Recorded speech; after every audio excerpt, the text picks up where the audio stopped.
Строим оформление конструкций. Ног. Одну пушку вот так поставим в защиту, чтобы его ноги не были. Ноги главное, потому что в роботах. Потом, если не будет ног, то они просто упадут, и их легко будет уничтожить.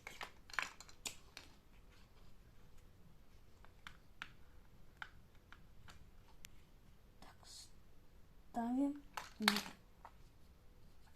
Так, снова ставим на платформу. Так, что-то у меня не получилось. И опа. Так, дальше. Пушку одну. Делаем это. Здесь у нас будет огромная... Здесь вот это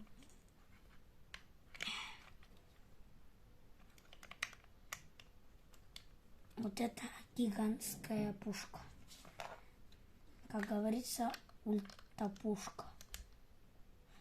Соединяем. Последние детали вот ставим сюда.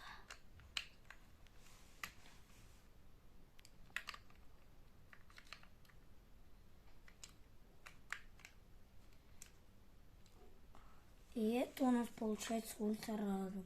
Этому тоже снова нет места. Просто можно для декора вот так поставить. Типа его голова защита. У нас получился ультра-робот, который стреляет ультра-пушкой. Сама здесь еще и еще здесь два пушки. Голова, которая защищена. Две пушки, защита пушек.